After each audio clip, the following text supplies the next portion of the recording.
Welcome to Find Myself Free, the podcast. I'm Ellie Young, alcohol-free life coach, mom, and athlete. I'm dedicated to helping others change their relationship to alcohol by sharing my journey of transformation. Fascinated by my own capacity for change after decades of gray area drinking, I'm passionate about sharing what I've learned from neuroscience and positive psychology to help you break free from the drinking cycle and unlock your true potential. Hear my personal stories of triumph and struggle as I navigate raising two boys, finding myself after 40, building a business, and doing it all alcohol free. From women's health and cycle syncing to fasting and biohacking, this podcast is your roadmap to a healthier, purpose filled life that starts with changing your relationship to alcohol. It's time to embrace change, find balance, and create the life you were meant for. Welcome to Find Myself Free.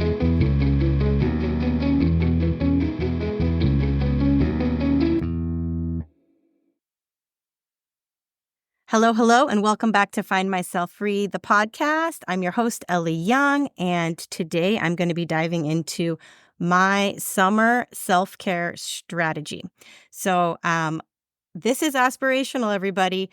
There are a lot of things here that I'm going to cover today that are going to be like, wow, I really want to do that, but it just seems like, woo, that seems really tough. So I'm going to break it down really easily for you. And hopefully something in this is going to inspire you to take one of these on. Now, I don't recommend taking all of them on, but a lot of them can kind of be doubled up and you can kind of kill two birds with one stone. So we're going to dive right into it. So the top 5 things that you should be focusing on for self-care this summer are sleep. Always number 1. Your sleep is absolutely the most important thing you can be doing for your overall wellness and health and self-care. Number 2, we are going to be working on movement. Okay. We all know exercise is important, but I'm going to break it down to you for some simple metrics that you can try to be hitting and why it's so important, particularly for the menopausal woman, perimenopausal woman, and menopausal women, all women for that matter. Number 3, we're going to talk about diet. Now, this is something I get super deep into in my balance challenge with cycle syncing.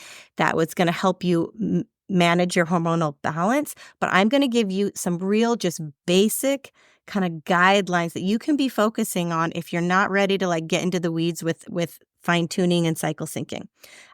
Also, we're going to talk about fasting. How powerful intermittent fasting is actually considered biohacking. So I'm going to dive into that. And there's 3 different fasts that I recommend you try this summer to help just kind of reset your health and keep you feeling your best.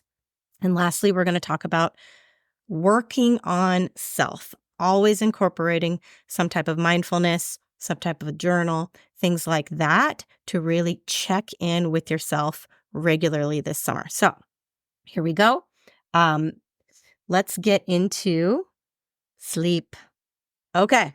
We all know how important sleep is, but how well do you really know you're sleeping, right? Sleep is so incredibly important, you guys. I have gone deep into the Huberman Labs episodes. He did a 6-part episode with Matthew Walker. He's the author of the book, Why We Sleep. If you haven't read that book, I highly recommend it. It's going to literally move sleep to the top of your priority list. If you're doing nothing else for your health, start working on your sleep. And here's the thing with sleep. It's really hard to get good sleep if we are drinking alcohol. It's really hard to get good sleep if we are super stressed out and we're overeating, we're eating late into the night, and we're not taking care of ourselves. So when you prioritize sleep, it's going to have this kind of trickle-down effect into your life because you're going to start making decisions to support your sleep and instead of doing these other things. So here is how important sleep is. Sleep regulates your hormones, your metabolism, your weight, and your risk of disease. So essentially, when you are not sleeping, when you're not getting not only the right amount of hours, quantity, or you're not getting good quality sleep, like when you're drinking alcohol, you might kind of pass out. Alcohol actually sedates you and it fragments your sleep. So you don't get good quality sleep. And that leads to metabolic symptoms and disease. In fact, if studies have shown that if you reduce sleep to 4 hours a night for 6 nights in a row, it can lead to prediabetes. You essentially, it raises your glucose and it raises your insulin resistance to the point where you you look like you have pre-diabetes. You could be eating perfectly, you could be exercising, you could be taking all the supplements, but if you are not sleeping, your body is generating free radicals. Essentially, your body is in fight or flight mode and it produces a bunch of cortisol. It starts sending off alarm signals going, we're not sleeping, something is wrong, we're in danger. This leads to oxidative stress in the body, mitochondrial dysfunction. So mitochondria are like the little powerhouses in the cell. It is what allows your cells all throughout your body in all the different organs to make energy. So that's where it leads to chronic inflammation. So if the mitochondria aren't functioning on a cellular level in all these different organs, they all start sending out signals like, help, help, help. The immune system comes in and doesn't know what to do because it's not a disease, it's not a germ. And so all it does is it inflames it. So this leads to chronic inflammation. Lack of sleep leads to oxidative stress, mitochondrial dysfunction, chronic inflammation, and additionally, microbiome dysfunction. So your gut gets messed up. So literally, sleep is at just like the forefront of our health, and it's something that you should be prioritizing and working on. Okay, how do we do it? It is summertime. I get it. Like, this has been top of mind for me because my sleep's been really disrupted this summer because one, my kids are wanting to stay up later. I have a 13-year-old who's really pushing it, wants to stay up later. And I've been such a stickler all throughout the school year about going to bed. And now he's like, it's summer, Mom. I want to stay up later, which means I inevitably stay up later. But I'm also trying to wake up early still and get my workout in because with my kids out of school, I don't have as much time to get my workout in, get my job done in the middle of the day because I'm taking kids to camps and I'm shuttling kids around. I'm cooking all throughout the day and cleaning. It's like, you know how it is for moms in the summer. It's just you have a lot less time to get the stuff done. So my sleep is I'm not getting enough hours right now and I feel it. I definitely feel it. So I am working on that. I think I just have to let my kids stay up late with my husband and I need to go to bed. So this is the sacrifice that I am making for my health and and I'm also setting an example for my kids. I'm educating them about sleep. So I know that as kids get into the teen years, their actual circadian rhythms change and they naturally want to go to bed later. And unfortunately, our school system, the timing of the school, like when they have to go to school, isn't giving them enough adequate hours. So as a culture, we need to push for kids to have later start times in school so that we can naturally accommodate their circadian rhythms because the lack of sleep the kids are getting is leading to metabolic dysfunction. And I want my kids to understand that. I want them to understand that they want sleepovers all summer long. And I'm like, you can hang out with your best friend until 9:30 and then everybody goes home and we're going to get sleep because I know I'm no fun, right? I'm terrible with this. I got a runny nose. So I just think let all the fun happen in the waking hours. And then when it's time to sleep, let's sleep. Let's take care of our bodies. Let's take care of our brains. I mean, remember when our kids were babies and they would be fussy and cranky and we'd be like, oh, they didn't sleep last night. They didn't get their nap, whatever it was. Yes, there's all this emotional dysregulation that happens when you don't get enough sleep. It is so important and additionally so important to our metabolic health. So it should be priority number one. So how do we do it? One of the things I recommend, wearing a sleep tracker. So I wear an Apple Watch. You can download an app that actually tracks your sleep. Also, one of the best things that I have invested in is called Sleep 8. It is a pod cover that wraps around your mattress and it has a cooling device that plugs in on the side. It's like a water tank and it essentially pumps water through a little like hose network system, and you and your partner actually have different sides so that you can set different temperatures, but it keeps your body temperature cool throughout the night. So you set it and your body temperature needs to drop 3 degrees before you can fall asleep, and also needs to rise 3 degrees in the morning. So this measures your temperature at night, and it also will lower it or increase temperature as needed to keep you in that ideal sleep state. It's called Sleep 8. It's a game changer. I think I have a referral code. I'll put it in the show notes. I bought it a couple years ago. My husband was like, "What are you spending money on?" And it's amazing, especially in these summer months. We don't have air conditioning and it is hot, and it is such a game changer for like cooling my body at night and helping me sleep. Um, Next, we need to set consistent bedtimes and wake times. So this is a new concept that I just learned about, again, because my sleep has been struggling a little bit this summer. And what it is that there's something called social jet lag. So if you normally go to bed at 10 p.m. and wake up at 6 a.m., the midpoint of your sleep is 2 a.m. And then on the weekend, if you stay up until midnight and sleep in until 10 a.m., for example, that midpoint is now 5 a.m. So you calculate social jet lag by the difference between those two midpoints of your normal weekday schedule and your weekend schedule. So it's the difference between 2 a.m. and 5 a.m. as that sleep midpoint is 3 hours. So you have a social jet lag of 3 hours. Anything over 2 hours doubles your risk of metabolic disease. What?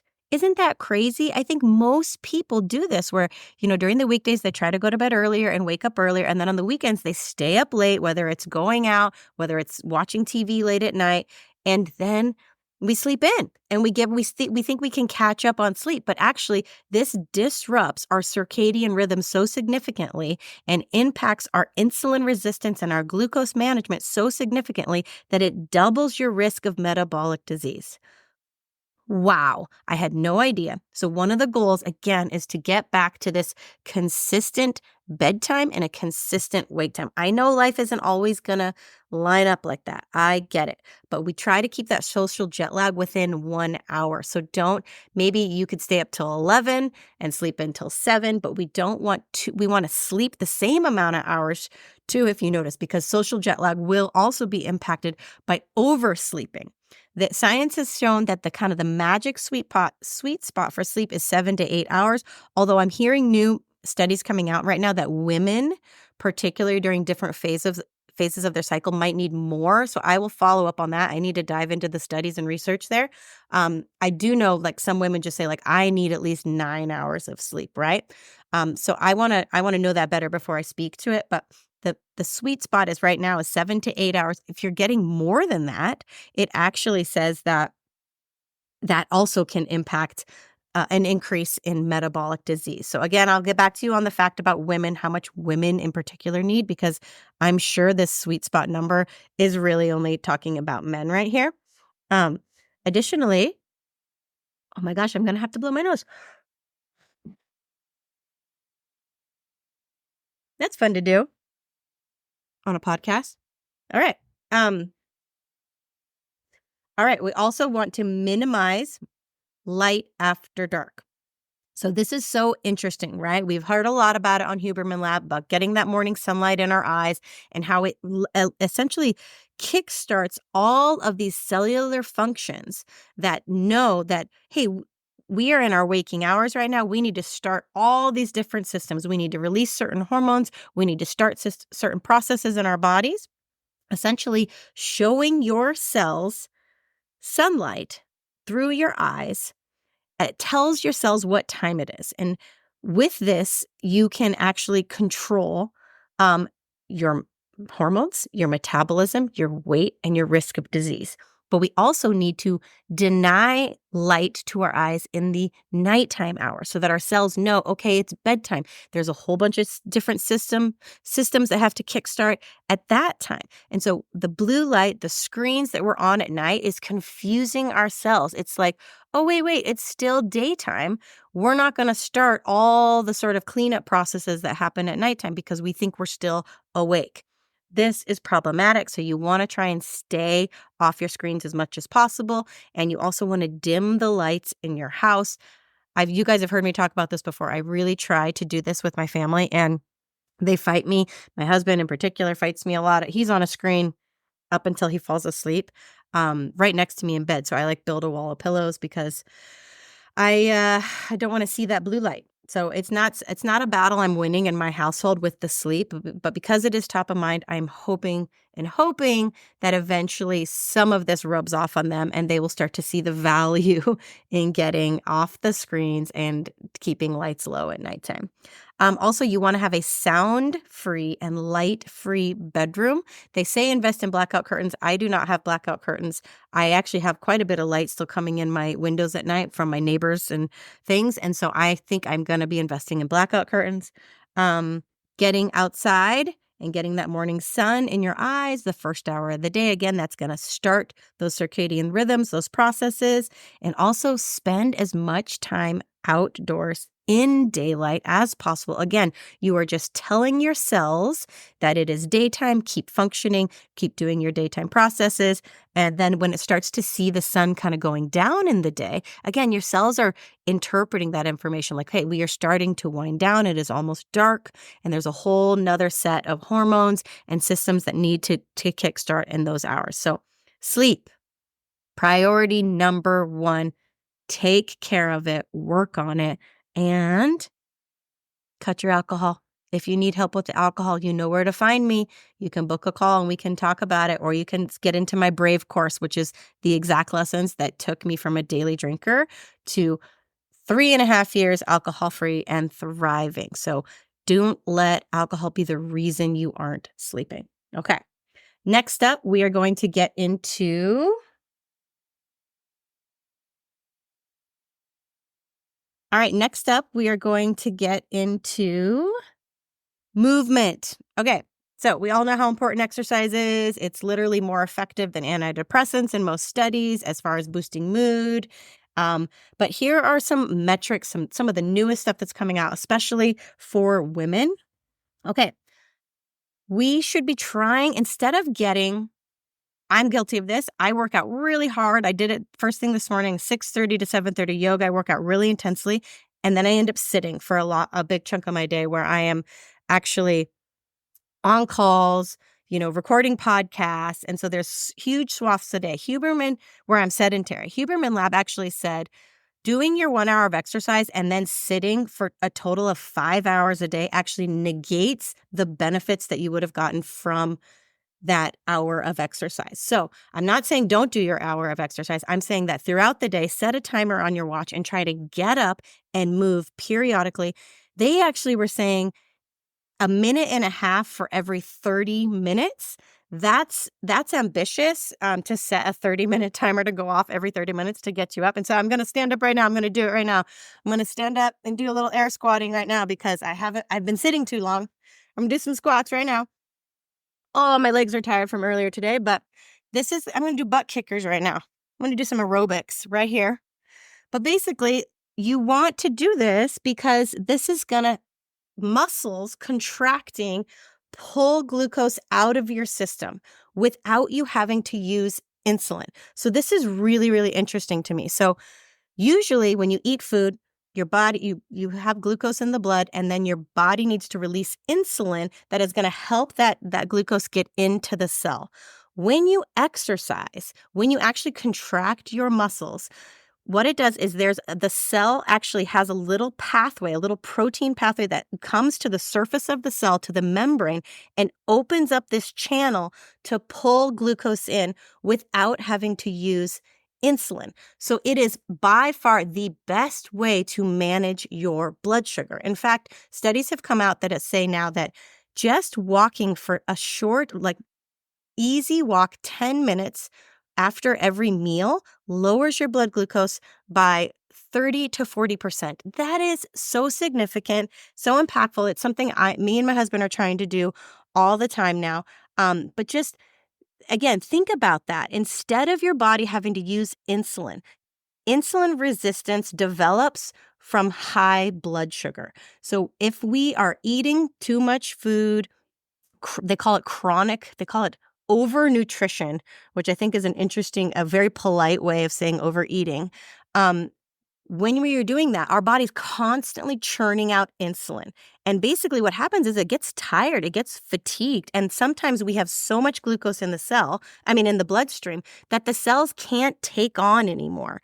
And so the blood sugar is remaining high, and the pancreas is pushing out so much insulin, trying to be like, oh, the blood sugar's still high. We gotta make more insulin. That leads to insulin resistance, which is essentially the cells are deaf to the insulin trying to bring the glucose into the cell. So instead it stores it as fat. That is like the crux of most metabolic diseases and aging. This is like what happens when we age. So keeping muscles strong, keeping muscle mass high is a great way to manage your blood glucose. So any sort of movement you can do in the day, even if you're sitting at your desk and you're having to work like I am, bounce your knees, move your arms, stretch, do anything, dance, walk, anything to get that. It's called glucose disposal. And so you're basically training your muscles to pull all that glucose out of your system without having to use insulin. It is the number one most healthy thing you can do. Exercise is so powerful. Now, strength training is something that most women haven't done enough of. I was a big cardio junkie myself for a long time. I'm definitely been incorporating more weights over the last few years, and even just resistance training. So I try to incorporate this every other day. If you're just getting started, try and do it 2 days a week, then try and add in 3 days a week, and try and incorporate every single muscle group. So you can just start with body weight resistance. You can do squats, you can do push-ups, you can do dips, you can do lunges, and then eventually you add weight to that. And you want to get to a point where you're doing like 10 reps, and that 10th rep should be a struggle. It should be hard. But this, again, as women age and our estrogen declines, it is really hard to maintain muscle mass and to even build muscle. And again, that is why we have such blood sugar issues as we age, which is the crux of all these metabolic diseases, diabetes, heart disease, high blood pressure. So again, muscle mass, movement are so, so important. So here are the goals that you should be going for. And this is of the latest science. This is like Dr. Casey Means. She was on Huberman Lab recently. I'm reading her book. It's called Good Energy. She is the latest and greatest metabolic scientist out there right now, doctor. It is 150 minutes of zone 2 cardio per week. And what that breaks down to easily is 30 minutes of zone 2 cardio 5 days a week. Okay? And then I would add into that strength training a minimum of 3 days a week, if not more. Okay? And so you're doing 30 minutes of your zone 2 cardio. Zone 2 cardio is it's actually not terrible. It is actually hard for me to stay in zone 2 cardio. I track it on my Apple Watch. And when I'm riding my SoulCycle bike, I try to stay in that zone 2 cardio, and it's hard. When a fast song comes on, my heart rate goes higher than that. I think you calculate zone 2 cardio by taking the number 220 and minusing your age. No, that doesn't make sense. I think it's 200. I will get back to you on that. I'm not saying that fact correctly.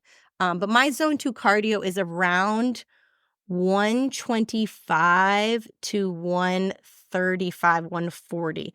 It's hard to stay in that zone when I'm exercising. It's like a little more than a walk. It's like a jog. So you should be able to hold a conversation, but also kind of be slightly out of breath, but it's not super intense. That's zone 2 cardio. It's like the sweet spot that isn't going to create so much demand on your body and so much stress on your body and be so intense. It's basically a restorative type of cardio, and it is awesome. So aim for that 30 minutes, 5 days a week. Try to get 10-minute walks post-meal. Try to strength train every other day or 3 days a week at the minimum. And if you're not going to make it to the gym, or you're not going to be able to do a set designated workout, let's set that timer to go off every 30 minutes, every hour, to get up and do a minute and a half of movement, jumping jacks, dancing, walk around the block, whatever it is. Build it in, walk your dog. Me and my husband go on walk dates more than we actually go on real dates, because we're both working a lot and we're both sitting a lot, and we're like, it's time to walk. Let's get up and go do something. Also, here's another cool thing. If you can invest in a walking, like under the desk treadmill, I've seen these now on Amazon. They're only like $160 and you can be walking at like it's like level 3. You're barely moving, but it has profound benefits on your blood glucose. People lost an average of 2 pounds, I want to say, over the course of walking on it for 2 weeks for a minimum. I want to say it was like 5 hours a day, which seems like a lot, but if you're sitting for 5 hours a day and instead you could be just lightly walking, game changer. I want one.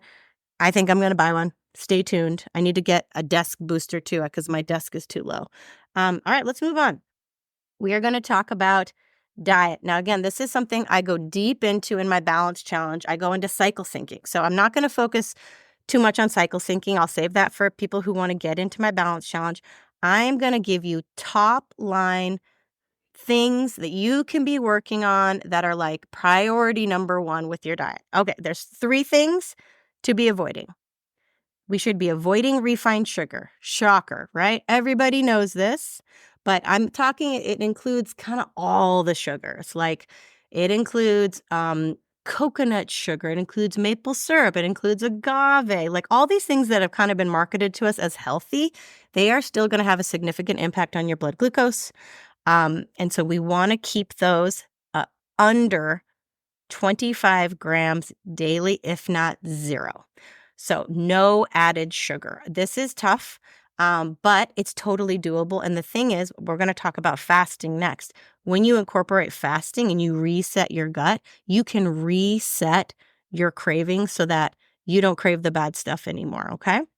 So less than 25 grams refined sugars. No refined grains. Refined grains are basically processed grains. They've gone through this processing. They've removed a lot of the nutrients from it. They have a high carb load, and they are just bad for you. Don't eat them. And the last one is industrial processed seed oils. This one is really hard. Every healthy eater I know is still missing these seed oils that just show up in all sorts of stuff. Packaged goods, almost all of them contain some type of industrial processed seed oil. And then there's things like randomly like hummus, where you're like, oh, I thought I was eating a healthy hummus. And you look on the back and it's got canola oil. Canola oil is in everything. Watch out for it. I notice now when I go out to eat, that's the thing that gets me. That's the thing that upsets my stomach now are the oils, because seed oils are cheaper. And so they are being used in all of the cooking. Unless you're going to a place like, I don't even know, can you ask? I haven't been like picky enough to ask what kind of oil my food is being cooked in at restaurants, or even like salad dressing. So long we think we're eating a salad, it's so healthy, but the dressing has these terrible oils in it. These create inflammation in your body. They confuse the cells. They're high in omega-6s, which basically promote inflammation in your body. Yuck. Okay. So we talked about the 3 things we want to avoid. Here are the 3 things you want to add. Okay. We want to be eating whole, organic fruits and veggies. Game changer. Not a big surprise to everybody. Everybody's heard this, but the more clean, whole, organic fruit and veggies you can eat, the more fiber you're going to get, the fuller you're going to feel. You're going to feed that gut bacteria that is actually going to produce the peptide that everybody is trying to go buy and inject into themselves right now, Ozempic. This GLP-1 can be produced naturally when you are eating enough fiber, when you are getting enough healthy fats, and when you're eating enough protein. Your body naturally will produce this peptide that tells you you are full. You don't need to go get it from a shot. Essentially, what's going on with those people, and yes, they are dropping dramatic amounts of weight, but unfortunately, they are going to be malnourished unless they are really trying to hit these metrics, their protein, their fiber, and their omegas. They are depleting their body of micronutrients, macronutrients. So it's a scary situation. And to be perfectly honest, my dad is obese.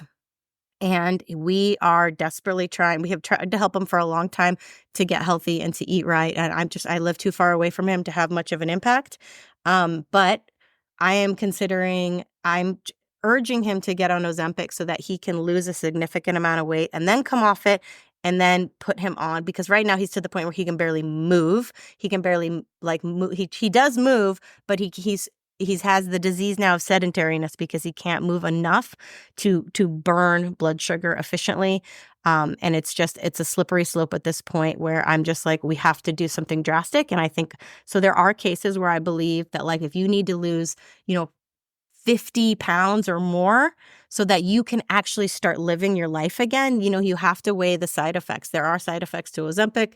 And obviously there are side effects to being obese. So right now we are weighing the cost benefit analysis there. And I'm saying, let's get on the Ozempic to drop that weight so that we can get him to a point where he can actually walk, and then we can work on his diet and nutrition. All right. So we're eating whole organic fruits and veggies. We are eating organic grass-fed, pasture-raised meats, and wild-caught fish. Easier said than done. Again, you got to watch it. Like my meal kit that comes from Green Chef, it's like they market themselves as an organic meal kit option, but you have to select for the organic meat. You actually have to swap it out. It comes by default with the not organic meat, which I think is super lame. I've actually emailed the company about it because sometimes I go in and I forget to select my meals. So they'll auto ship me something and they'll ship me not organic meat. And I'm like, that's not what I wanted. I want it to be default. And also they don't offer it with all the meals. Only some of the meals can you select the organic meat option. So additionally, my husband's super into special meats. He orders and gets shipped to us grass-fed, organic, pasture-raised special meats. Invest in this, because if you're not investing in good nutrition, you're going to pay for it on the back end with your health. So where do you want to spend your money? Spend it on the good food. Okay, so within these 3 things of what you want to be doing, here are the metrics that you want to hit within those: protein, fiber, and omegas. Protein for all people, you want to be getting 1 gram per pound of ideal body weight. This is so hard to do, you guys. I am trying to hit 135 grams of protein a day. I don't think I've been doing it. Here's a tip though.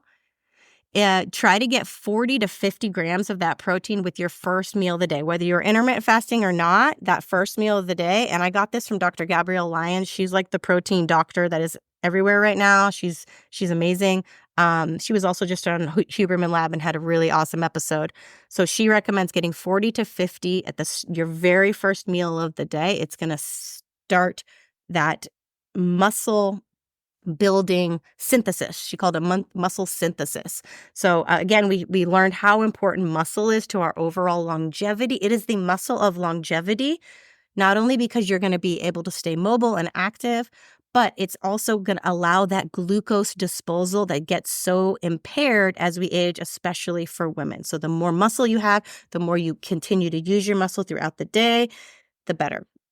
Fiber, again, we talked about how important fiber is to keep us feeling full, to feed that gut bacteria. You want to get greater than 25 grams of fiber a day. If you are not there and you step up to that amount drastically, you're going to feel bloated and like be uncomfortable. So step up gradually to that amount. I'm trying to get closer to like 40 or 50 grams of fiber a day. And that just keeps me feeling really full. And I need all that cruciferous veggies to help detox hormones. This is really important for cycle syncing and hormone balance. So fiber is key, and most women are not getting enough. Next, we want to get into our omega-3s. So we talked about omega-6s. Those are coming from the bad seed oils. They're causing inflammation. Omega-3s are like the antidote to that. They are an anti-inflammatory. They are an antioxidant in your system. So what's interesting is when we experience a trauma or an illness in our body, our bloodstream is going to our cells to try and repair. And it's going to pull from the cell membrane where these fats are stored, either omega-6s or omega-3s. So we want to make sure we have lots of omega-3s, healthy fats around our cell that they can then pull to help calm inflammation in the body. If we don't have it and they grab the omega-6s, it's going to create more inflammation. I found that to be super interesting. That's another fun fact from the Good Energy book by Dr. Casey Means. Okay, so we talked about sleep, we talked about movement, we talked about diet. The next one I'm going to talk about is intermittent fasting. Okay. This is one of my favorite tools of biohacking. It's something that's really changed my gut health, my cravings as I've gotten older. There are 3 different types of fasts I'm going to talk about here. The one that most people are familiar with is called intermittent fasting. That is a 12 hour fasting window, 8-hour. Is that right? No, 16/8. 16-hour fasting window, 8-hour eating window. You can arrange it any which way you want. I usually stop eating by 8 p.m. and don't eat till noon. That's 16 hours. That is great. That is giving your gut a break, giving digestion a break, and letting your body, kind of repair itself. If you go longer than that, if you get into 17 hours plus, it's called autophagy fast. Think of autophagy fast like Pac-Man eating up all the bad cells in your body. Autophagy translates to self-eating. So this is that cellular cleanup that is going to just restore you, rejuvenate you, promote healing, and promote like kind of anti-aging stuff. So autophagy fast, if you can extend it to 17 hours plus, are something that I do regularly. Now, with the caveat for women, you do not want to be fasting the 8 days before your period. I'm basing this off a 28-day cycle. So if you have a longer cycle, it's the 8 days before your period are very, very crucial to be boosting progesterone. Progesterone does not like stress, so we want to keep stress low. And when you are fasting, it creates stress in the body. It's the good stress, but that amount of stress disrupts progesterone. So we want to actually nourish progesterone during the 8 days before our period. So we do not fast during this time, and we actually add more carbohydrate during this time. Again, this is something I get into in the cycle syncing. But the best days to fast for women are days 1 through 10 of your cycle, or basically through your follicular phase. So if you have a longer cycle that's longer than 28 days, it's going to be from the first day of your menstruation up until ovulation, up until like 2 days before you ovulate. Those days are going to be ideally suited hormonally for fasting. And so it's going to be easier on your body. If in the past, if you're a woman who's like, I've tried fasting and it didn't work, you were probably trying to fast during the wrong times, ovulation and the 8 days before your period, which is called your late luteal phase. That is when you are hormonally not set up for fasting. All of your hormones are peaking during ovulation, including progesterone, which needs glucose to function.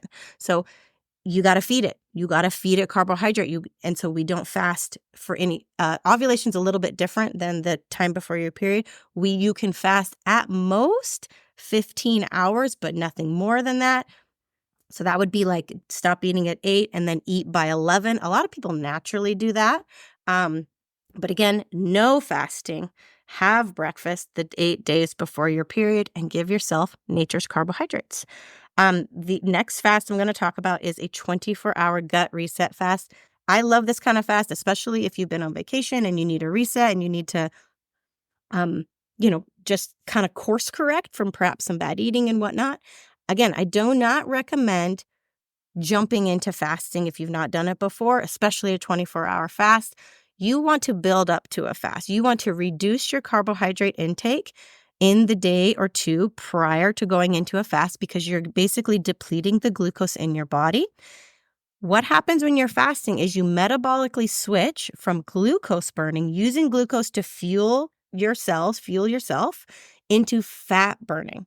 And that switch can be uncomfortable if you haven't been doing it that often. If you aren't fasting, if you're eating all the time, your body is never switching into that fat burning mode. It's only using glucose for energy. So when it all of a sudden runs out of glucose and it's like there's this gap and they call it low blood sugar. You suffer low blood sugar symptoms. You feel headachy, you feel weak, you feel nauseous, all these things. That is when your brain eventually will go, whoop, we got to find another source of energy, and it'll start breaking down fat for energy. And when that happens, it's called ketosis, and you feel great. We want to get that lever of metabolic switching from glucose to fat really fine-tuned and really sharp. And you can do this by training your body to fast. So again, I coach you through this in my one-on-one coaching, and additionally in my balance challenge, we go into fasting at length. It's something that I would gradually step you into, most importantly, by reducing your carbohydrate intake the days before you go into a longer fast. A lot of people think, oh, I'm going to fast tomorrow. I'm going to eat as much as I can tonight because I'm not going to eat tomorrow for a long time. Bad idea. All that's going to do is spike your insulin, spike your glucose, spike your morning insulin and glucose, and make you hungrier throughout that day. So we actually want to ease into a fast by dialing it back. The next fast is the fat burning fast. This is a 36-hour. I try to do at least a 24-hour or a 36-hour fast once a month.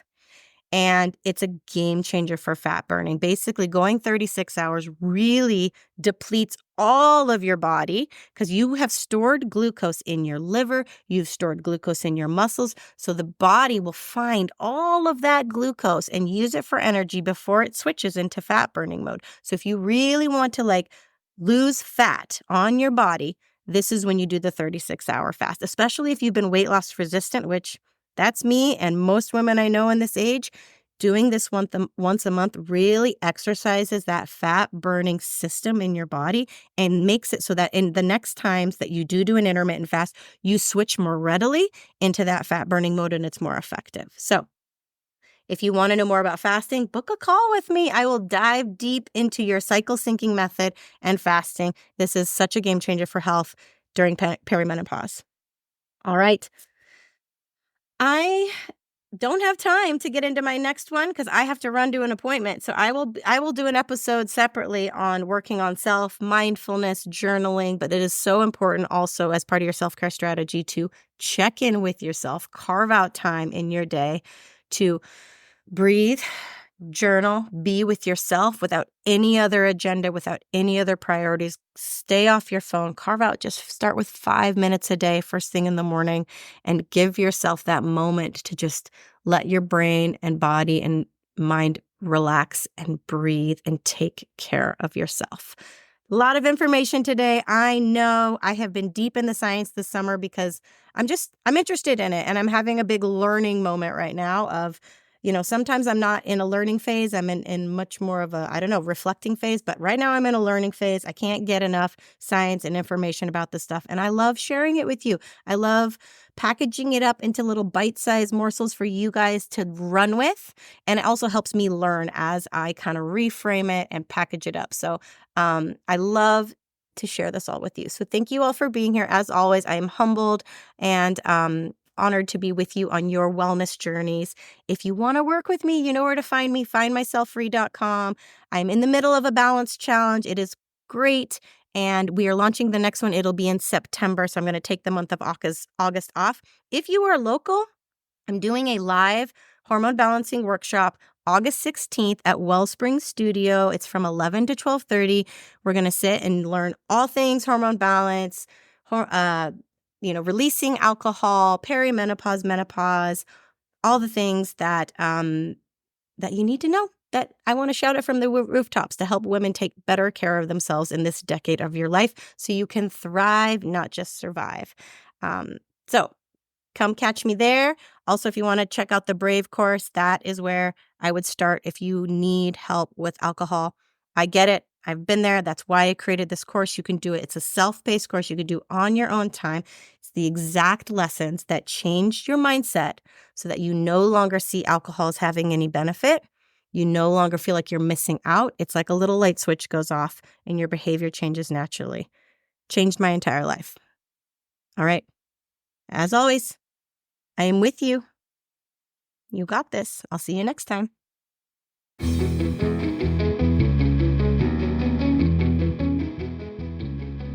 Hey, you've just listened to an episode of Find Myself Free.